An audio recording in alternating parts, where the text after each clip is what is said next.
Hi friends, ನೋಡಿ friends, ಇವತ್ತು ನಾನು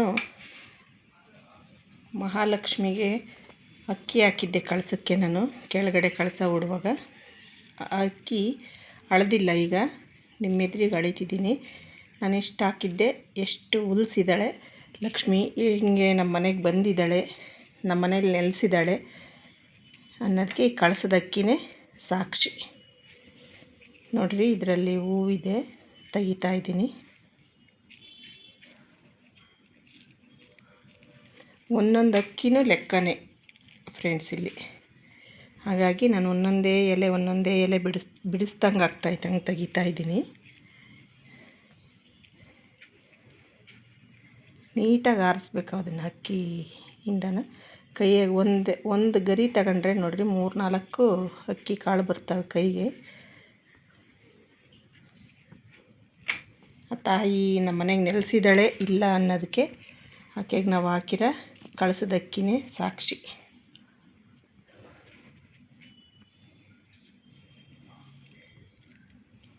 ಇದು ತುಂಬ ಶ್ರೇಷ್ಠ ಫ್ರೆಂಡ್ಸ್. ಇದು ನಾನು 3 ದಿನದಲ್ಲಿ ಕಳಸ ತೆಗಿಯೋದು. ಕದಲಿಸ್ತೀನಿ ನಾನು 3 ದಿನ. ಈಗ ಶುಕ್ರವಾರ ಕಳಸ ಕೂರಿಸಿದ್ದೀವಿ ನಾವು, ಅಂದರೆ ಶುಕ್ರವಾರ ಬೆಳಗಿನ ಜಾವ ಕಳಸ ಕೂರಿಸಿರ್ತೀವಿ. ಅದನ್ನು ನಾನು 3ನೇ ದಿನದಾಗೆ ತೆಗಿತೀನಿ. ಅಂದರೆ ಶನಿವಾರ ಇಡೀ ದಿನ ತಾಯಿ ಕಳಸನ ಹಾಗೆ ಇಟ್ಟಿರ್ತೀನಿ. ಅವತ್ತು ಇಡೀ ದಿನ ಪೂಜೆ ಸಲ್ಲಿಸಿರ್ತೀನಿ. ಮತ್ತು ಸಂಡೇ ಭಾನುವಾರದ ದಿನ ಸಾಯಂಕಾಲದವರೆಗೂ ಪೂಜೆ ಮಾಡ್ತೀನಿ. ಸಾಯಂಕಾಲ ಅಂದರೆ ಒಂದು 10:30-11 ಗಂಟೆ ಮೇಲೆ ಕಳಸ ಕದಲಿಸ್ತೀನಿ. ಸೋಮವಾರದ ದಿವಸ ನಾನು ಇವತ್ತು ಅದನ್ನು ಪೂರ್ತಿ ತೆಗೆದಿರ್ತೀನಿ ಫ್ರೆಂಡ್ಸ್ ನಾನು. ಅಂದರೆ ಮತ್ತೆ ದೀಪ ಹಚ್ಚಿ ಕಳಸ ಮತ್ತು ತಾಯಿಗೆ ನಾನು ಪ್ರತಿಯೊಂದು ವರಮಹಾಲಕ್ಷ್ಮಿ ಹಬ್ಬದ ದಿನ ಏನು ಮಾಡ್ತೀನಲ್ಲ ಪೂಜೆ ಪುನಸ್ಕಾರ, ಆ ಥರ ಮಾಡಿ ಆ ಕಳಸ ಕದಲಿಸ್ತೀನಿ ಫ್ರೆಂಡ್ಸ್ ನಾನು. ಈಗೆಲ್ಲ ತೆಗ್ದಿದ್ದಾಗಿದೆ. ಈಗ ಅಳಿತೀನಿ ಅಕ್ಕಿ ನಾನು ಎಷ್ಟಿದೆ ಅಂತ. ನೀವು ನೋಡ್ಬೋದು, ನಾನು ಇದೇ ಲೋಟದಲ್ಲಿ ಅಕ್ಕಿ ಅಳೆದಾಕಿದ್ದು.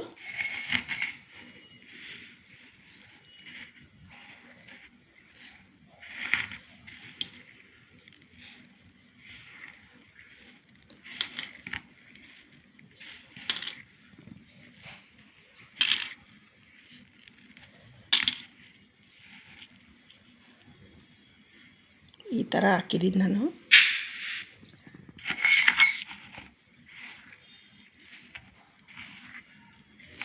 ಇದನ್ನು ಪ್ರಸಾದ, ಖಾರ ಪೊಂಗಲ್ಲು, ಸಿಹಿ ಪೊಂಗಲ್ಲು ನಮಗೆ ಯಾವ ಥರ ಬೇಕೋ ಆ ಥರ. ಇಲ್ಲ ನಾವು ಸ್ವೀಟ್ ತಿನ್ನಲ್ಲ, ಇಲ್ಲ ಖಾರಕ್ಕೆ ಅನುಸಾರವಾಗಿ ನಾವು ಮಾಡಲ್ಲ ಅಂದರೆ ಮೊಸರನ್ನೂ ಮಾಡ್ಕೊಂಡು ತಿನ್ಬೋದು ಫ್ರೆಂಡ್ಸ್.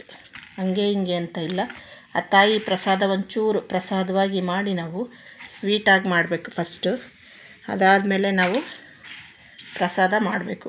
ಏನಾನ ಆಗಿರ್ಬೋದು, ಮೊಸರನ್ನ ಆಗಿರ್ಬೋದು, ಪೊಂಗಲ್ ಆಗಿರ್ಬೋದು, ಸಿಹಿ ಪೊಂಗಲ್ಲು, ಖಾರ ಪೊಂಗಲ್ಲು ಯಾವುದಾದ್ರೂ ಮಾಡ್ಕೊಂಡು ತಿನ್ಬೋದು ಫ್ರೆಂಡ್ಸ್ ನಾವು. ಅದೇ ಇದೆ ಅಂತ ಏನಿಲ್ಲ, ನಾವು ಯಾವ ಥರ ಪೊಂಗಲ್ ಮಾಡ್ಕೊಂಡು ತಿಂದರೂ ನಡೆಯುತ್ತೆ. ಅನ್ನಪೂರ್ಣೇಶ್ವರಿಗೆ ಭೇದ ಇಲ್ಲಲ್ಲ.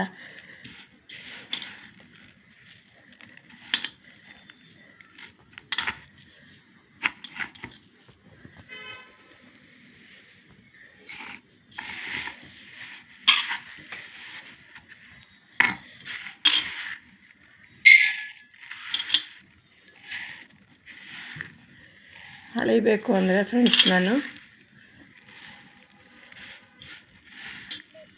ಒಂದು ಕೈಯಲ್ಲಿ ವಿಡಿಯೋ ಮಾಡ್ತಾಯಿದ್ದೀನಿ, ಹಾಗಾಗಿ ಇದೇ ಥರ ಅಳಿತಾ ಇದ್ದೀನಿ ನಾನು.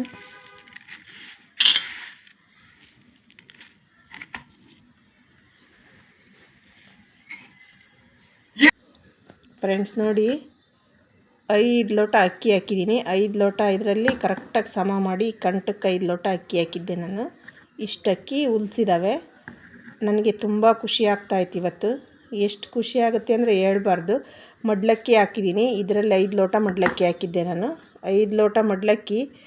ನಾನು ಮಡ್ಲಕ್ಕಿ ಅಳಿಬಾರ್ದಲ್ಲ ಫ್ರೆಂಡ್ಸ್, ಹಂಗಾಗಿ ಮಡ್ಲಕ್ಕಿ ಅಳಿತಿಲ್ಲ ನಾನು. ಅಕ್ಕಿ ಮಾತ್ರ ತಾಯಿ ಹೆಂಗಿದ್ದಾಳೆ, ಹೆಂಗೆ ನಮ್ಮ ಮನೆಗೆ ಬಂದಿದ್ದಾಳೆ ಅನ್ನೋದಕ್ಕೆ ಇದೇ ಸಾಕ್ಷಿ. ನನಗೆ ತುಂಬ ಖುಷಿ ಆಯ್ತು ಇವತ್ತು. ನೀವು ಇದನ್ನು ಪ್ರತಿ ವರ್ಷವೂ ವರಮಹಾಲಕ್ಷ್ಮಿ ಹಬ್ಬದಲ್ಲಿ ಇದೇ ಥರ ಮಾಡಿ ನೋಡಿ.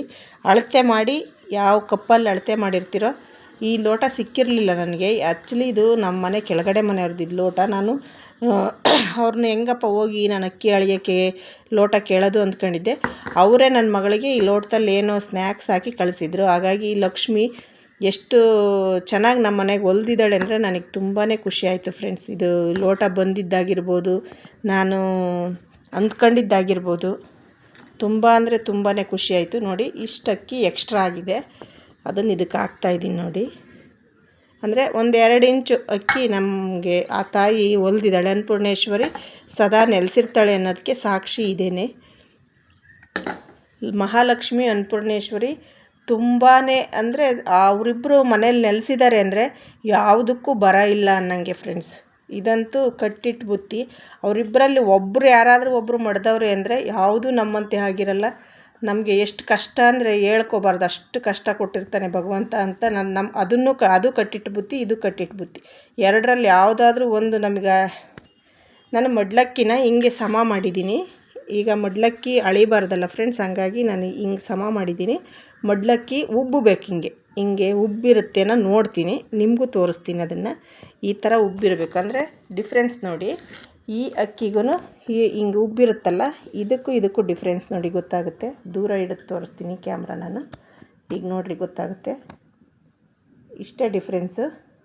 ಮಹಾಲಕ್ಷ್ಮಿ ನೆಲೆಸಿದ್ದಾಳೆ, ನನ್ನ ಮನೆಗೆ ನೆಲೆಸಿಲ್ಲ.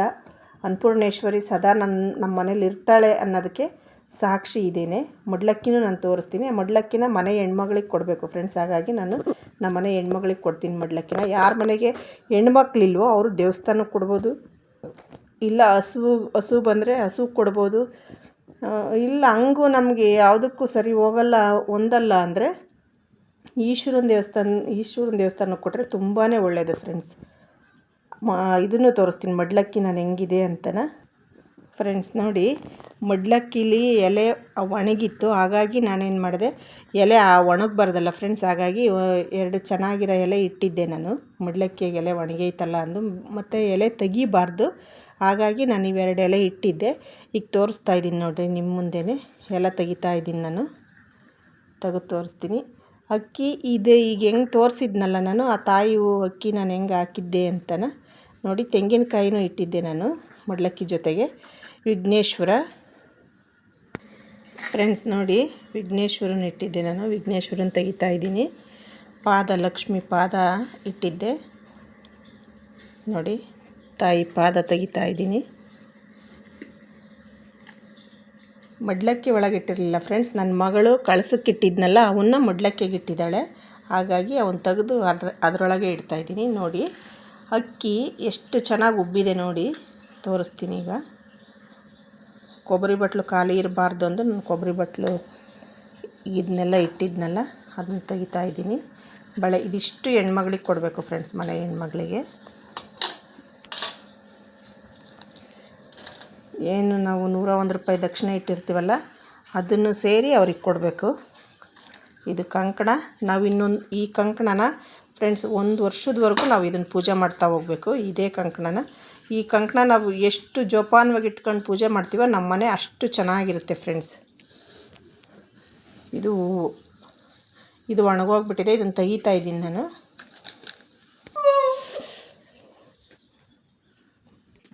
ಫ್ರೆಂಡ್ಸ್ ನೋಡಿ, ನಾನು ಕಂಕಣ ಅಂದೆ, ಸಾರಿ, ಕಂಕಣ ಅಲ್ಲ, ಇದು ತಾಳಿ. ನನ್ನ ಮಹಾಲಕ್ಷ್ಮಿಗೆ ಹಾಕಿದ್ದು ತಾಳಿ ಇದು ಹುಳಾಡೋದಾಗಿರಲಿ, ಕಪ್ಪಾಗೋದಾಗಿರಲಿ, ಗುಷ್ಟು ಬರೋದಾಗಲಿ, ಯಾವುದೇ ರೀತಿ ಫಂಗಸ್ ಬರೋದು ಅವನ್ನೆಲ್ಲ ಜೋಪಾನವಾಗಿ ಇಟ್ಕೊಂಡ್ರೆ, ನಾವು ನೀರು ತಗಲಿಸ್ದಂಗೆ ನೀಟಾಗಿ ಇಟ್ಕೊಂಡ್ರೆ ಫ್ರೆಂಡ್ಸ್, ಇದು ಹೆಂಗಿರುತ್ತೋ, ಈ ವರ್ಷ ಹೆಂಗಿರುತ್ತೋ ಮುಂದಿನ ವರ್ಷಕ್ಕೂ ಇದೇ ಥರ ಇತ್ತು ಅಂದರೆ ನಮ್ಮ ಮನೆ ತುಂಬ ಸಮೃದ್ಧಿಯಾಗಿ. ಇದೇನು ಬಂಗಾರದ ಕಲರ್ ಇರುತ್ತಲ್ಲ ಫ್ರೆಂಡ್ಸ್, ಆ ಬಂಗಾರದ ಕಲರು ನಮ್ಮ ಮನೆನೂ ಹಂಗೆ ಸ್ವಚ್ಛವಾಗಿ ಬಂಗಾರ ಆಗಿರುತ್ತೆ ಫ್ರೆಂಡ್ಸ್. ನೋಡಿ, ಇದು ಅರಿಶಿನ ಕುಂಕುಮ, ಇದನ್ನು ತೆಗೆದು ಪಕ್ಕಕ್ಕೆ ಇಡ್ತಾ ಇದ್ದೀನಿ. ಇದು ಬಾಚಣಿಗೆ. ನಾನು ಲಕ್ಷ್ಮೀ ದೇವಿಗೆ ಏನೇನು ಇಟ್ಟಿದ್ನೋ ಅದನ್ನೆಲ್ಲ ತೆಗಿತಾ ಇದ್ದೀನಿ. ಬೆಲ್ಲ ನೋಡಿರಿ, ಪ್ರತಿಯೊಂದು ಇದರಲ್ಲಿ ಏನಿದೆಯಲ್ಲ, ಒಣಗಿರೋ ವಿಳೆದೆಲೆ ಒಂದು ಬಿಟ್ಟು, ಹೂವು ವಿಳೆದೆಲೆ ಎಲ್ಲ ಬಿಟ್ಟು ನಾವು ಹೆಣ್ಮಗಳಿಗೆ ಇದಿಷ್ಟು ನಾವೇನು ಇಟ್ಟಿರ್ತೀವಲ್ಲ ಫ್ರೆಂಡ್ಸ್, ಅದಿಷ್ಟು ಕೊಡ್ತೀನಿ ಬಾಗಣವಾಗಿ. ನೋಡಿ, ಇದನ್ನು ನಾನು ಅರಿಶಿನದ ಕೊಂಬೂ ಇಟ್ಟಿದ್ದೆ ಲಕ್ಷ್ಮೀ ದೇವಿಗೆ. ಹೆಂಗೆ ನಾನು ಮಡ್ಲಕ್ಕಿಗೆ ಅರಿಶಿನದ ಕೊಂಬೆಲ್ಲ ಇಟ್ಟಿರ್ತೀನಲ್ಲ, ಹೆಣ್ಣು ಮಗಳಿಗೂ ಹಾಗೆ ಮಡ್ಲಕ್ಕಿಗೆ ಅರಿಶಿನದ ಕೊಂಬನ್ನು ಸೇರಿ ಕೊಡ್ತೀನಿ ಫ್ರೆಂಡ್ಸ್. ಆ 101 ರೂಪಾಯಿ ದುಡ್ಡು ಮಡ್ಲಕ್ಕಿ ಎಲ್ಲ ಕೊಟ್ಟಿರ್ತೀನಿ. ನೋಡಿ ಫ್ರೆಂಡ್ಸ್, ಹೀಗೆ ಅಕ್ಕಿ ಇದು ನಾನು ಮಾಡಿರೋದಲ್ಲ, ನಾನು ಏನು ಹಿಂಗೆ ಸಮ ಮಾಡಿದ್ನಲ್ವ ಅದು ಉಬ್ಬಿರೋದು ಫ್ರೆಂಡ್ಸ್. ಇದೆಲ್ಲ ಅಕ್ಕಿ ನೋಡಿ, ಗೊತ್ತಾಗುತ್ತೆ ನಿಮಗೆ, ನೀಟಾಗಿ ಅದು ಗೊತ್ತಾಗುತ್ತೆ ನೋಡಿ. ಹೇಳ್ತಾರೆ ಕಾಯಿಕೆ ತಗ್ಗಾಗುತ್ತೆ ಅಂತ, ಎಲ್ಲನೂ ಸಮ ಮಾಡಿ ನಾನು ಫೋಟೋ ತೆಗ್ದಿದ್ದೀನಿ. ಅದನ್ನು ಹಳೆ ಫೋಟೋ ಹಾಕ್ತೀನಿ ನಾನು ನಿಮಗೆ, ಗೊತ್ತಾಗುತ್ತಾಗ ಹಳೆ ಫೋಟೋ ಹೆಂಗಿದೆ ಈಗ ಹೆಂಗಿದೆ ಅಂತನ. ಸಮ ಮಾಡಿ ತಟ್ಟಿಗೆ ಕಂಟಕ್ಕೆ ಸಮ ಮಾಡಿ ತೆಂಗಿನಕಾಯಿ ಎಲ್ಲ ಇಟ್ಟಾದ್ಮೇಲೆ ಸಮ ಮಾಡಿ ನಾನು ಇದನ್ನು ವಿಡಿಯೋ ಮಾಡಿದ್ದೆ. ವಿಡಿಯೋ ಮಾಡಿ ಹಾಕಿದ್ದೀನಿ. ಹಳೆ ಫೋಟೋನು ಇದಕ್ಕೆ ಹಾಕ್ತೀನಿ ಫ್ರೆಂಡ್ಸ್, ನೋಡಿ ಗೊತ್ತಾಗುತ್ತೆ ನಿಮ್ಗೊಂದ್ಸಲ ಫ್ರೆಂಡ್ಸ್. ಇದು ನಿಮಗೆ ಇಷ್ಟ ಆದರೆ ಮಡ್ಲಕ್ಕಿದಾಗಿರ್ಬೋದು, ಲಕ್ಷ್ಮಿ ಕಳಸಕ್ಕೆ ಕೆಳಗೆ ಹಾಕಿರೋ ಅಕ್ಕಿ ಆಗಿರ್ಬೋದು, ನಿಮ್ಗೆ ಇಷ್ಟ ಆದರೆ ನನಗೆ ಲೈಕ್ ಮಾಡಿ, ಶೇರ್ ಮಾಡಿ, ಸಬ್ಸ್ಕ್ರೈಬ್ ಮಾಡಿ ಫ್ರೆಂಡ್ಸ್, ಮರಿಬೇಡಿ. Thank you friends. ಇದನ್ನು ಆದಷ್ಟು ನೀವು ಫಾಲೋ ಮಾಡಿ ಫ್ರೆಂಡ್ಸ್. ನೆಕ್ಸ್ಟ್ ವರ್ಷದಿಂದ ನೀವು ಇದನ್ನು ಫಾಲೋ ಮಾಡಿ, ನಿಮ್ಗೆ ಅರ್ಥ ಆಗುತ್ತೆ ಏನು ಹೆಂಗೆ ಪೂಜೆ ಮಾಡೋದು ಹೆಂಗೆ ಅಂತ ಗೊತ್ತಾಗುತ್ತೆ. ನನಗೆ ಗೊತ್ತಿರೋ ಅಷ್ಟು ನಾನು ಹೇಳಿರ್ತೀನಿ. ಇನ್ನೂ ತಿಳ್ಕೊಂಡು ಹೇಳೋದು ಭಾಳ ಇದೆ ಮಹಾಲಕ್ಷ್ಮಿ ಬಗ್ಗೆ. ಅದನ್ನು ಹೇಳಬೇಕು ಅಂತ ನನಗೂ ತುಂಬ ಆಸೆ ಇದೆ. ನನ್ನಮ್ಮ ನನಗೆ ಪ್ರತಿಯೊಂದು ಹೇಳ್ಕೊಡ್ತಾಯಿದ್ದಾರೆ. ನನ್ನ ಮದುವೆಗೆ ಮುಂಚೆಯಿಂದನೂ ನಾನು ಮಾಡ್ತಾಯಿದ್ದೆ ಇದನ್ನು ಪೂಜೆನ. ಬಟ್ ಮದುವೆ ಆದಮೇಲೂ ಮಾಡಿದ್ದೀನಿ ನಾನು. ಯೂಟ್ಯೂಬ್ಗೆ ಬರಬೇಕು, ಯೂಟ್ಯೂಬರ್ ಆಗಬೇಕು ಅವೆಲ್ಲ ನನಗೆ ಆಸಕ್ತಿ ಇರಲಿಲ್ಲ. ಇತ್ತೀಚೆಗಷ್ಟೇ ನಾನು ಯೂಟ್ಯೂಬಿಗೆ ಬಿಡ್ತಿರೋದು ಫೋಟೋಸು ವೀಡಿಯೋಸ್ಗಳ್ನೆಲ್ಲನ. ಹಾಗಾಗಿ ನಾನು ಈ ವರ್ಷ ಅಷ್ಟೇ ಮಾಡಿದ್ದೀನಿ. ಹಂಗಾಗಿ ನಾನು ಈ ವರ್ಷ ಯೂಟ್ಯೂಬ್ಗೆ ಹಾಕ್ತಾಯಿದ್ದೀನಿ ಫ್ರೆಂಡ್ಸ್. ನನಗೆ ಇಚ್ಛೆ ಇರಲಿಲ್ಲ, ಗೊತ್ತಿರಲಿಲ್ಲ ನನಗೆ ಈ ಥರ ಎಲ್ಲ ಮಾಡಬೇಕು ಅಂತ. ವೀಡಿಯೋಗಳ್ನೆಲ್ಲ ಮಾಡಿಲ್ಲ, ಫೋಟೋಸ್ ಅಷ್ಟೇ ಇದೆ ಹಳೇದು. ಇಷ್ಟು ಮಾಡಿದ್ದೀನಿ ಫ್ರೆಂಡ್ಸ್. ಎಲ್ಲೂ ಸ್ಕಿಪ್ ಮಾಡದೆ ವೀಡಿಯೋ ನೋಡಿ, ಶೇರ್ ಮಾಡಿ, ಸಬ್ಸ್ಕ್ರೈಬ್ ಮಾಡಿ ಫ್ರೆಂಡ್ಸ್, ಮರಿಬೇಡಿ. Thank you friends.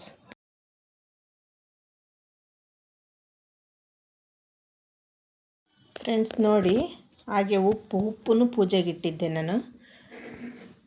ಉಪ್ಪು ಲಕ್ಷ್ಮೀ ಕಾರಕ, ಸಮುದ್ರ ಮಂಥನ ಅಂತಲೇ ಕರೀತಾರೆ. ಈ ಉಪ್ಪು ನಾನು ಏನು ಮಾಡ್ತೀನಿ, ಏನು ಅಕ್ಷತೆ ಅರಿಶಿನ ಕುಂಕುಮ ಹಾಕಿದ್ದೀನಲ್ಲ ಫ್ರೆಂಡ್ಸ್, ಅಷ್ಟು ಮಾತ್ರ ತೆಗಿತೀನಿ ನಾನು. ಅಷ್ಟು ತೆಗೆದು 3 ತಿಂಗಳವರೆಗೂ ದೇವ್ ಮೂಲೆಯಿಂದ ನಾನು ಪ್ರತಿ ಮೂಲೆಗೂ 3 ತಿಂಗಳವರೆಗೂ ಒಂದೊಂದೇ ಕಾಳು ಬರಲೇಳು ಫ್ರೆಂಡ್ಸ್, ಒಂದೊಂದೇ ಕಲ್ಲು, ಈ ಥರ ಒಂದೊಂದೇ ಕಲ್ಲಾಗಲಿ 3 ತಿಂಗಳವರೆಗೂ ನಾನು ಪ್ರತಿ ಒಂದು ಮೂಲೆಗೂ 4 ಮೂಲೆಗೂ ಹಾಕ್ತೀನಿ ಉಪ್ಪು. ಯಾಕೆ ಹಾಕ್ತೀನಿ ಅಂದರೆ ನಮ್ಮನೆ ಏಳಿಗೆ ಆಗಿರ್ಬೋದು, ಶ್ರೇಯಸ್ ಆಗಿರ್ಬೋದು, ಏನು ಬೇಕಾದ್ರೂ ಆಗಿರ್ಬೋದು ಫ್ರೆಂಡ್ಸ್, ನಮಗದು ಲಕ್ಷ್ಮೀ ಕಾರಕ ಅಂತಲೇ ಹೇಳ್ತೀನಿ. ತುಂಬ ಏಳಿಗೆ. ಪ್ರತಿ ಮೂಲೆಗೂ ತಿಳಿದಂಥ ಬುದ್ಧಿವಂತರನ್ನ ವ್ಯಾಪಾರ ಮಾಡೋ ಕಡೆ ನೋಡ್ರಿ ನೀವು. ತಿಳಿದಂಥವ್ರು ಗ್ಲಾಸ್ ಬೌಲಲ್ಲಿ, ಇಂಥದ್ದೊಂದು ಬೌಲಲ್ಲಿ ಪ್ರತಿ ಮೂಲೆಗೂ 4 ದಿಕ್ಕಿಗೆ ಉಪ್ಪಿಡ್ತಾರೆ. ಯಾಕೆ ಇಡ್ತಾರೆ ಅಂದರೆ ಮಹಾಲಕ್ಷ್ಮಿನ ಬರಮಾಡ್ಕೊಳ್ಳೋಕ್ಕೆ ಆ ಥರ ಮಾಡ್ತಾರೆ ಫ್ರೆಂಡ್ಸ್. ಹಾಗೆ ನಾನು ಅಷ್ಟೇ, ಇದೇನಿದೆಯಲ್ವ ಇಷ್ಟು ಉಪ್ಪು ತೆಗಿತೀನಿ. ಅಷ್ಟು ಉಪ್ಪು ತೆಗೆದು 3 ತಿಂಗಳವರೆಗೂ ನಾನು 4 ಮೂಲೆಗೂ ಇಡ್ತೀನಿ. ಇನ್ನು ಉಳಿದ ಉಪ್ಪು ಏನಿರುತ್ತಲ್ಲ ಅದನ್ನು ಅಡುಗೆಗೆ ಬಳಸ್ತೀನಿ. ಅಂದರೆ ಇಷ್ಟು ಉಪ್ಪು ತಗೊಂಡೋಗಿ ಉಪ್ಪಿನ ಡಬ್ಬಕ್ಕೆ ಹಾಕ್ತೀನಿ. ಮತ್ತು ಉಪ್ಪು ಇದ್ದಂಗೆ ನಾನು ನೆಕ್ಸ್ಟ್ ಒಂದು ಪಾಕೆಟ ಉಪ್ಪು ಹಾಕ್ತೀನಿ. ಯಾಕಂದರೆ ಲಕ್ಷ್ಮಿ ಸದಾ ಅದರಲ್ಲೇ ಇರಬೇಕು ಅನ್ನೋ ಒಂದು ಉದ್ದೇಶಕ್ಕೆ ನಮ್ಮ ಮನೆಗೆ ಆ ತಾಯಿಗೆ ಪೂಜೆಗೆ ಇಟ್ಟಿದ್ದೀನಲ್ವ, ಇನ್ನು ವರ್ಷದವರೆಗೂ ನಾನು ಅದೇ ಉಪ್ಪೇ ತಿನ್ನಬೇಕು ಅನ್ನೋ ಒಂದು ಉದ್ದೇಶಕ್ಕೆ ನಾನು ಇದನ್ನು ಹೇಳ್ತಾಯಿದ್ದೀನಿ ಫ್ರೆಂಡ್ಸ್. ಹಾಗೇ ಇಟ್ಟಿರ್ತೀನಿ, ಮತ್ತು ಅದನ್ನು ಉಪಯೋಗಿಸ್ತಾ ಇರ್ತೀವಿ. ಆರೋಗ್ಯ ಆಗಿರ್ಬೋದು, ಆಯುಷ್ ಭಗವಂತನಿಚ್ಛೆ, ಆರೋಗ್ಯ ತುಂಬ ಚೆನ್ನಾಗಿರುತ್ತೆ. ನಾವು ಏನು ಅಂದ್ಕೊಂಡಿರ್ತೀವಲ್ಲ ಫ್ರೆಂಡ್ಸ್, ಅದೇ ಥರ ನಮ್ಮ ಆರೋಗ್ಯ ಕಾಪಾಡ್ಕೊಂಡು ಹೋಗುತ್ತದು. ಒಂದೇನು ಗೊತ್ತಾ ಫ್ರೆಂಡ್ಸ್, ವ್ಯವಹಾರ ಮಾಡ್ತಿರ್ತಾರಲ್ಲ ಅವರು ಒಂದಿಡಿ ನಮ್ಮ ಒಳ ಮುಷ್ಟಿವಷ್ಟು ಉಪ್ಪಿಡ್ಕೊಂಡು, ಉಪ್ಪು ಒಂದು ಜಗ್ಗಲ್ಲಿ ಹಾಕಿ, ಜಗ್ಗಲ್ಲೋ ಒಂದು ಗ್ಲಾಸಲ್ಲೋ ಒಂದು ಬೌಲಲ್ಲೋ ಎಲ್ಲೋ ಒಂದು ಕಡೆ ಹಾಕಿ, ಅದನ್ನು ವ್ಯಾಪಾರ ಎಲ್ಲಿ ಮಾಡ್ತಾ ಇರ್ತೀವಲ್ವ ನಾವು, ಆ ವ್ಯಾಪಾರ ಮಾಡೋ ಅಂಥ ಜಾಗಕ್ಕೆ 3 ಸಲ ಬಲಗಡೆಯಿಂದ ಎಡಗಡೆಗೆ 3 ಸಲ ನಿವುಳಿಸ್ಬೇಕು, ಎಡಗಡೆಯಿಂದ ಬಲಗಡೆಗೆ 3 ಸಲ ನಿವುಳಿಸ್ಬೇಕು. ಹಂಗೆ ಆಮೇಲೆ ನಿಳೆ ತೆಗಿಬೇಕು. ಬಾಗಿಲಿಗೂ ನೆಲಕ್ಕೂ ನಿಳೆ ತೆಗೆದು ಅದನ್ನು ಜನ ಓಡಾಡೋ ದಾರಿಗೆ ನಾವು ಆ ನೀರನ್ನು ಯಾರು ಕಾಣ್ದಂಗೆ ಉಗ್ಗಿ ಬಂದರೆ ಫ್ರೆಂಡ್ಸ್, ಕಂಡ್ರೂ ಗೊತ್ತಾಗಬಾರ್ದು ಅದು ಏನೋ ನೀರು ಚೆಲ್ಲಿ ಹೋಗ್ತಾರೆ ಅನ್ನೋ ಲೆಕ್ಕಕ್ಕಿರಬೇಕು. ಆ ಥರ ನಾವು ಮಾಡ್ತಾ ಹೋದರೆ ಫ್ರೆಂಡ್ಸ್ ತುಂಬ ನಮಗೆ ಅನುಕೂಲ ಆಗುತ್ತೆ. ವ್ಯಾಪಾರ ಹೆಂಗಾಗುತ್ತೆ ಅಂದರೆ ಫ್ರೆಂಡ್ಸ್ ಹೇಳ್ಬಾರ್ದು, ಅಷ್ಟು ಚೆನ್ನಾಗಿ ವ್ಯವಹಾರ ಆಗ್ತಾ ಹೋಗುತ್ತೆ. ತೆಂಗಿನಕಾಯಿ ಕಳಸಕ್ಕಿಟ್ಟಿರೋ ತೆಂಗಿನಕಾಯಿ ಇದು. ನೋಡಿರಿ ಎಲ್ಲೂ ಕಣ್ಣು ಕಾಣಿಸ್ತಿಲ್ಲ, ಅಷ್ಟು ಚೆನ್ನಾಗಿ ತೆಂಗಿನಕಾಯಿ ನಾನು ಸುಲಿದಿದ್ದೆ. ಮತ್ತು ಇದನ್ನು ಯಾಕೆ ತೆಗ್ದಿಲ್ಲ ನಾನು ಅಂದರೆ, ಎಲ್ಲ ಪೂರ್ತಿ ತೆಗಿತಾರೆ, ನಾನು ಇದನ್ನು ಯಾಕೆ ತೆಗ್ದಿಲ್ಲ, ಇದನ್ನು ನುಣ್ಣಗೆ ಯಾಕೆ ಮಾಡಿಲ್ಲ, ಇದಕ್ಕೆ ಯಾಕೆ ಅರಿಶಿನ ಹಚ್ಚಿಲ್ಲ ಅಂದರೆ ಫ್ರೆಂಡ್ಸ್, ಇದನ್ನು 1 ವರ್ಷದವರೆಗೂ ನಾನು ತೆಂಗಿನಕಾಯಿನ ಹೀಗೆ ಇಟ್ಟಿರ್ತೀನಿ. ಬಟ್ ನೀವು ಕಳ್ಸೋಕ್ಕಾದರೂ ಇಡ್ಬೋದು, ಈಗೇನಾದರೂ ಇಡ್ಬೋದು. ಹೀಗೆ ಇಟ್ಟರೆ ಕೆಲವೊಬ್ರು ಹೇಳ್ತಾರೆ ಕೆಟ್ಟೋಗುತ್ತೆ, ಇಲ್ಲ ಕೊಬ್ಬರಿ ಆಗುತ್ತೆ ಅಂತ ಹೇಳ್ತಾರೆ. ನಾನೇನು ಮಾಡ್ತೀನಿ ಫ್ರೆಂಡ್ಸ್, ಇದನ್ನು ಕಳ್ಸೋಕ್ಕೆ ಇಡ್ತೀನಿ. ಕಳ್ಸೋಕ್ಕೆ ಈ ತೆಂಗಿನಕಾಯಿ ಏನಿದೆಯಲ್ಲ ಫ್ರೆಂಡ್ಸ್, ಕಳಸದಿಂದ ತೆಗ್ದಿರೋದನ್ನ ಮತ್ತೆ ಕಳಸಕ್ಕೆ ಇಡ್ತೀನಿ. ವರ್ಷದವರೆಗೂ ನಾನು ಇದೇ ತೆಂಗಿನಕಾಯಿನ ಪೂಜೆ ಮಾಡ್ತಾ ಹೋಗ್ತೀನಿ ಫ್ರೆಂಡ್ಸ್. ಕಳಸದಿಂದ ತೆಂಗಿನಕಾಯಿ ನಾನು ತೆಗಿಯಲ್ಲ, ವಾರ ತೆಂಗಿನಕಾಯಿ ತೆಗಿಯಲ್ಲ, ಅಮಾವಾಸ್ಯೆ ಹುಣ್ಣಿಮೆಗೂ ನಾನು ತೆಂಗಿನಕಾಯಿ ತೆಗಿಯಲ್ಲ. ಇದೇ ತೆಂಗಿನಕಾಯಿ ಈ ವರ್ಷ ಇಟ್ಟು ತೆಂಗಿನಕಾಯಿನ ನೆಕ್ಸ್ಟ್ ವರ್ಷದವರೆಗೂ ನಾನು ಇದನ್ನು ಪೂಜೆ ಮಾಡ್ತಾನೆ ಹೋಗ್ತೀನಿ ಫ್ರೆಂಡ್ಸ್. ನಮ್ಮ ಮನೆಗೆ ಆಯುಷ್ ವೃದ್ಧಿ, ಐಶ್ವರ್ಯ ವೃದ್ಧಿ, ಮಕ್ಕಳು, ಗಂಡ ಎಲ್ಲರೂ, ನಮ್ಮ ಇಡೀ ಪರಿವಾರ ಎಲ್ಲ ಚೆನ್ನಾಗಿರುತ್ತೆ, ಯಾವುದೇ ರೀತಿ ತೊಂದರೆ ಇರಲ್ಲ ಅನ್ನೋದಿತ್ತು ಅಂದರೆ ಫ್ರೆಂಡ್ಸ್, ಇದು ಮೊಳಕೆ ಹೊಡೆಯುತ್ತೆ, ಗಿಡ ಆಗುತ್ತೆ. ನಾವು ತೆಂಗಿನ ಮರನೇ ಮನೇಲಿ ಇಟ್ಕೊಂಡು ಪೂಜೆ ಮಾಡ್ತಿದ್ದೀವಿ ಅನ್ನಂಗೆ. ಮುಕ್ಕಣ್ಣಪ್ಪ ನಮ್ಮ ಮನೇಲಿ ನೆಲೆಸಿದ್ದಾನೆ, ಲಕ್ಷ್ಮೀಕಾರಕ ಮುಕ್ಕಣ್ಣಪ್ಪ ನಮ್ಮ ಮನೆಗೆ ನೆಲೆಸಿದ್ದಾನೆ ಅಂತಲೇ ನಾವು ಹೇಳ್ಬೋದು. ಅಷ್ಟು ಚೆನ್ನಾಗೇ ಏಳಿಗೆ ಆಗುತ್ತೆ. ಇದನ್ನು ನಾನು 1 ವರ್ಷದವರೆಗೂ ಪೂಜೆ ಮಾಡ್ತೀನಿ. 1 ವರ್ಷದೊಳಗೆ ಇದೇನಾದರೂ ಮೊಳಕೆ ಹೊಡೆದು ತೆಂಗಿನ ಗಿಡ ಬೆಳೆದ್ರೆ ನಾನು ನಿಮಗೆ ತೋರಿಸ್ತೀನಿ ಫ್ರೆಂಡ್ಸ್. ಇದು ನೋಡಿರಿ, ವರಮಹಾಲಕ್ಷ್ಮಿ ಹಬ್ಬದ್ದು ಹಿಂಗೆ ಹೇಳಿರ್ತೀನಿ, ವರಮಹಾಲಕ್ಷ್ಮಿ ಹಬ್ಬದ್ದು ಮೊಳಕೆ ಹೊಡೆದಿದೆ, ಚಿಗುರಿದೆ, ತೆಂಗಿನ ಗಿಡ ಬೆಳೀತಾ ಇದೆ ಅಂತಲೇ ನಾನು ನಿಮಗೆ ತೋರಿಸ್ತೀನಿ ಫ್ರೆಂಡ್ಸ್. ಇದನ್ನು ನನಗೆ 1 ವರ್ಷ ಬೆಳೆದಿತ್ತು, ತೆಂಗಿನ ಗಿಡ ಹುಟ್ಟಿತ್ತು. ನಾನು ಹೋದ ವರ್ಷ ವರಮಹಾಲಕ್ಷ್ಮಿ ಹಬ್ಬ ಮಾಡಿರಲಿಲ್ಲ.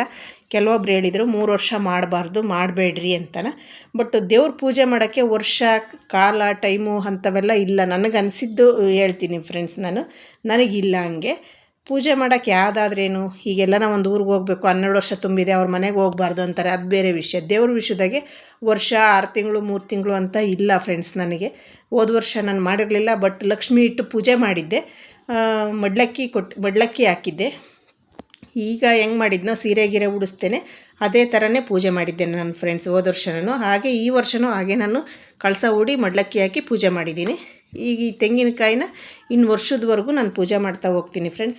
ಅದು ಏನಾಗುತ್ತೆ, ಹೆಂಗಾಗುತ್ತೆ, ಇದು ಕೆಟ್ಟದ್ದು ನುಡಿಬಾರ್ದು ಅಂತ ಹೇಳ್ತಾರೆ, ಆದರೂ ನಾನು ಹೇಳ್ತಿದ್ದೀನಿ, ಇದು ತೆಂಗಿನಕಾಯಿ ಕೆಟ್ಟರೂ ನಾನು ನಿಮಗೆ ತೋರಿಸ್ತೀನಿ, ಚೆನ್ನಾಗಿದ್ದರೂ ನಾನು ನಿಮಗೆ ತೋರಿಸ್ತೀನಿ. ನೋಡಿ ಫ್ರೆಂಡ್ಸ್, ಈ ಸಲ ಕೆಟ್ಟಿದೆ ತೆಂಗಿನಕಾಯಿ ಅಂತ ತೋರಿಸ್ತೀನಿ. ಇಲ್ಲ ಚೆನ್ನಾಗಿ ಬಂದಿದೆ ಅಂದರೆ ನೋಡಿ ಫ್ರೆಂಡ್ಸ್, ಚೆನ್ನಾಗಿ ಬಂದಿದೆ ತೆಂಗಿನಕಾಯಿ ಮೊಳಕೆ ಹೊಡೆದಿದೆ, ಗಿಡ ಆಗಿದೆ ಅಂತಲೂ ನಾನು ನಿಮಗೆ ತೋರಿಸ್ತೀನಿ ಫ್ರೆಂಡ್ಸ್.